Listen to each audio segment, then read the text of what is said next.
Hello friends, this is Pankaj. आज के इस वीडियो में हम इन्फ्लेशन के कॉन्सेप्ट को डिटेल में डिस्कस करेंगे। तो वीडियो को एंड तक देखिए क्योंकि इस वीडियो में हम ये सब टॉपिक्स डिस्कस करने वाले हैं।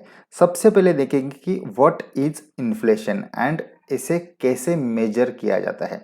उसके बाद देखेंगे कि कौन सी चीज़ों की वजह से इन्फ्लेशन बढ़ता या घटता है। आइडियल इन्फ्लेशन कितना होना चाहिए, इन्फ्लेशन को कैसे कंट्रोल किया जाता है एंड स्टॉक मार्केट के साथ इसका क्या रिलेशन है।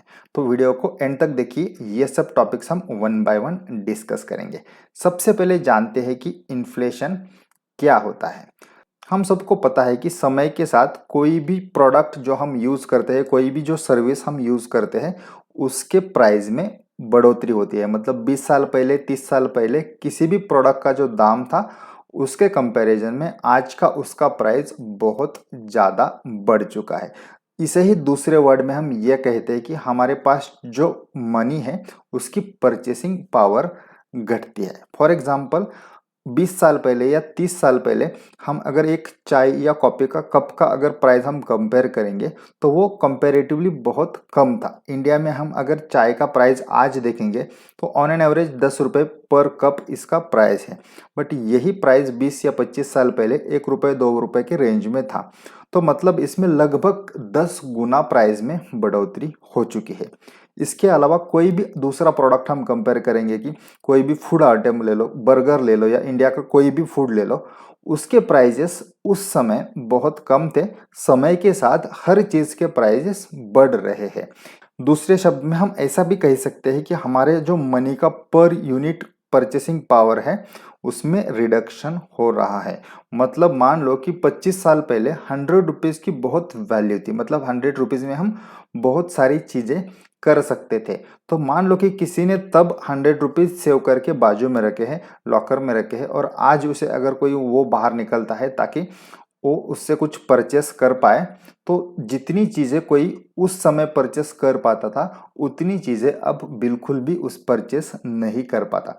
तो इसलिए मनी को सिर्फ सेव करके और बाजू में रख के फ़ायदा नहीं होता।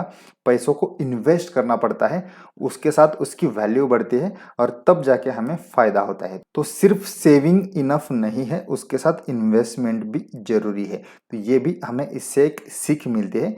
तो ये हो गया इन्फ्लेशन का कॉन्सेप्ट। इन्फ्लेशन मतलब समय के साथ कोई भी प्रोडक्ट या सर्विस जो हम यूज़ करते हैं, उसके प्राइस में बढ़ोतरी होना।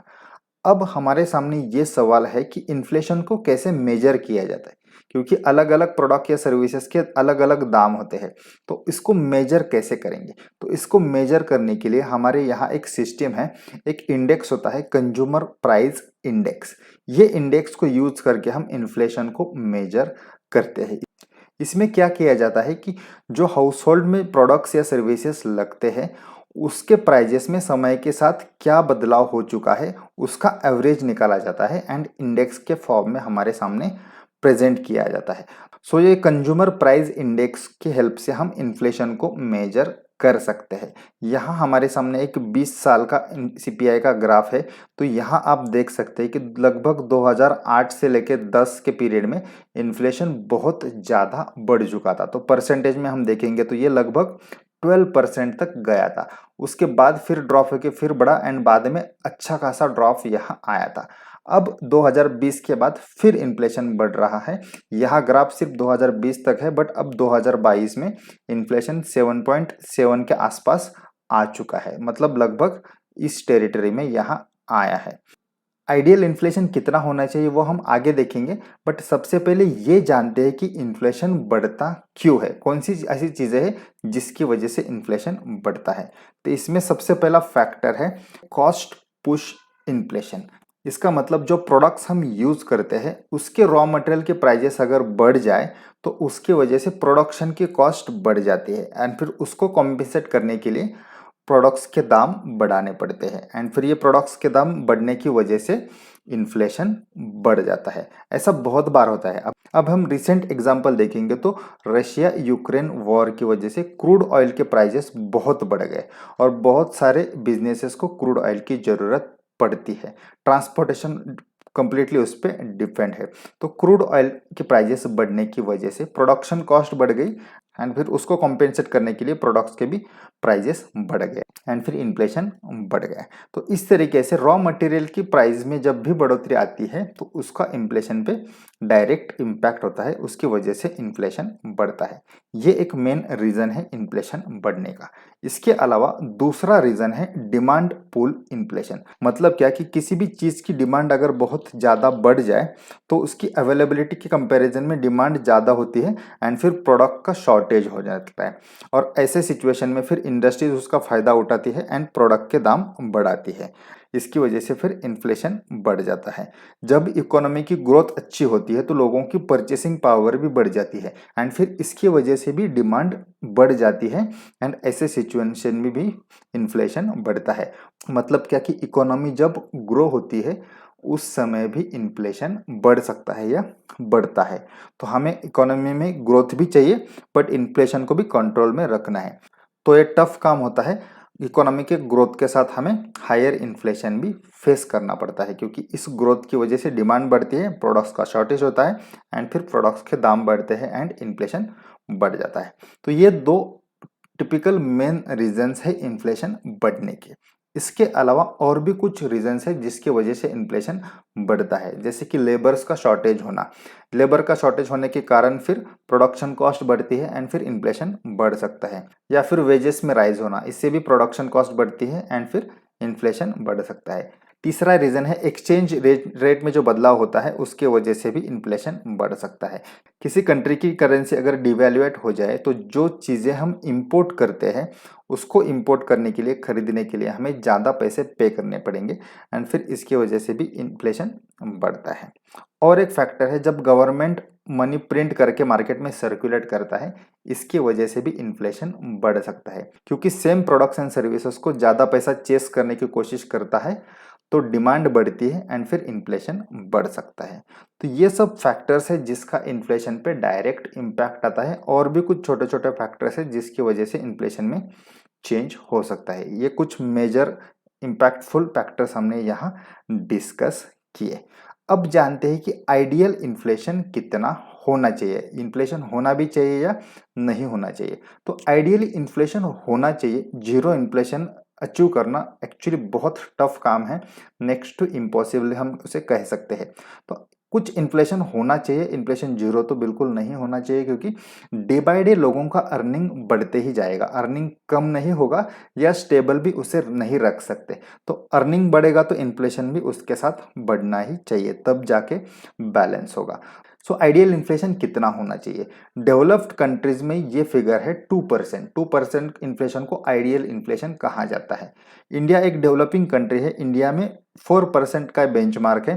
4% के साथ प्लस और माइनस 2% का एक बफर है। तो 4 पे अगर हम 2% ऊपर की साइड में बफर डालेंगे तो 6% होता है। तो इंडिया में अप टू 6% इन्फ्लेशन हो तो उसे कंट्रोल में माना जाता है। बट जब ये 6% के ऊपर जाता है तो फिर अलार्मिंग होता है एंड फिर उसको कंट्रोल करने के लिए एक्शंस लेने पड़ते हैं। सेम लोअर साइड में 2% के नीचे अगर इन्फ्लेशन जाए तो उसको थोड़ा सा बढ़ाना पड़ता है और उसे हेल्दी रेंज में लाना पड़ता है। अब इस इन्फ्लेशन को कैसे कंट्रोल किया जाता है? तो इसमें टिपिकल एक एक्शन लिया जाता है by RBI. RBI interest rate को कंट्रोल करके इन्फ्लेशन को कंट्रोल कर सकती है। ये इंटरेस्ट रेट का एंड इन्फ्लेशन का क्या रिलेशन है वो जानते हैं। तो जब भी इन्फ्लेशन बढ़ता है उसे कम करने के लिए आरबीआई इंटरेस्ट रेट को बढ़ाती है। तो जब आरबीआई इंटरेस्ट रेट को बढ़ाएगी तो मार्केट में जो अलग अलग टाइप्स के लोन्स है वो कॉस्टली हो जाएंगे। लोन कॉस्टली होने की वजह से मार्केट में जो मनी का सर्कुलेशन है वो कम हो जाएगा और फिर लोगों की परचेसिंग पावर में ड्रॉप आ जाएगा, और इसकी वजह से फिर इन्फ्लेशन में भी थोड़ा सा ड्रॉप आ जाएगा। तो इस तरीके से आरबीआई इंटरेस्ट रेट को बढ़ा के इन्फ्लेशन को कम करने की कोशिश करती है। दूसरी साइड में जब आरबीआई इंटरेस्ट रेट को कम करती है तो जो लोन्स अवेलेबल होते हैं वो चीप हो जाते हैं, मतलब मार्केट में पैसों का सर्कुलेशन बढ़ जाता है और ऐसे केस में फिर लोगों की परचेसिंग पावर इंक्रीज हो जाती है एंड फिर उसका इम्पैक्ट इन्फ्लेशन पे आता है। इन्फ्लेशन इसकी वजह से बढ़ता है। तो इंटरेस्ट रेट को हमेशा इन्फ्लेशन को बढ़ाने के लिए ही कम नहीं किया जाता। अलग अलग रीजन की वजह से जब इंटरेस्ट रेट को कम किया जाता है तो उसका इम्पैक्ट इन्फ्लेशन बढ़ने में होता है। कुछ कंट्रीज में लोगों को स्पेंडिंग करने के लिए इनकरेज करने के लिए भी इंटरेस्ट रेट को कम किया जाता है ताकि इकोनॉमी में पैसों का सर्कुलेशन जारी रहे और ऐसे समय फिर इन्फ्लेशन थोड़ा सा बढ़ सकता है। तो ये हो गया इंटरेस्ट रेट एंड इन्फ्लेशन का रिलेशन। अब जानते हैं कि इसका स्टॉक मार्केट के साथ क्या रिलेशन है। स्टॉक मार्केट बेसिकली चाहता है कि इन्फ्लेशन एक हेल्दी रेंज में रहे बट उसके साथ इकोनॉमी भी ग्रो करती रहे। बट जब भी इकोनॉमी ग्रो करेगी तो उसके साथ इन्फ्लेशन भी बढ़ेगा एंड फिर उसको कंट्रोल करने के लिए आरबीआई को एक्शन लेना ही पड़ेगा। सो स्टॉक मार्केट इस आरबीआई के एक्शन को ज़्यादा रिएक्ट करता है। अब ये एक्शन जितना स्मूथ हो उतना स्टॉक मार्केट स्मूथली रिएक्ट करता है बट जब ये एक्शन सडन हो जाता है तब मार्केट भी उसे सडनली रिएक्ट करता है। जैसे रिसेंटली हुआ कि आरबीआई ने अचानक एक मीटिंग लेके इंटरेस्ट रेट को बढ़ाया तो उसको मार्केट ने बहुत ही निगेटिवली ले लिया और हमें फिर मार्केट में फॉल देखने मिला। सो ये जो इंटरेस्ट रेट का चेंज है उसको मार्केट रिएक्ट करता है। जब ये चेंज अच्छे से प्लान करके किया जाता है मार्केट स्मूथ मूवमेंट करता है। जब सडन चेंज होता है तब मार्केट उसे एग्रेसिवली रिएक्ट करता है।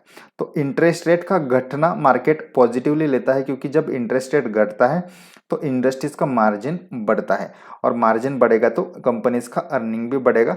फिर स्टॉक मार्केट उसे पॉजिटिवली लेगा क्योंकि at the end stock market चाहता है कि कंपनीज की प्रॉफिटेबिलिटी बढ़े। जब इंटरेस्ट रेट बढ़ते हैं तो कंपनीज की प्रॉफिटेबिलिटी ड्रॉप हो जाती है क्योंकि उनके लोन कॉस्टली हो जाते हैं और इससे फिर मार्केट नेगेटिवली ले आ जाता है। सो आइडियली जब भी इंटरेस्ट बढ़ाने होते हैं वो अच्छे से टाइम लेके मार्केट का माइंड प्रिपेयर करके बढ़ाने चाहिए बट प्रैक्टिकली कई बार आरबीआई को सडन एक्शन लेना पड़ता है और फिर उसको मार्केट निगेटिवली लेता है। तो ये हो गया stock market and interest and inflation का रिलेशन। सो आई होप कि इन्फ्लेशन का कॉन्सेप्ट आपके समझ में आया हो। आपको कुछ भी डाउट हो तो आप कमेंट सेक्शन में पूछ सकते हैं। वीडियो अगर आपको अच्छा लगा हो तो वीडियो को लाइक करें, अपने दोस्तों के साथ शेयर करें और अगर चैनल पर आप नए हैं तो चैनल को सब्सक्राइब जरूर करें। Thank you.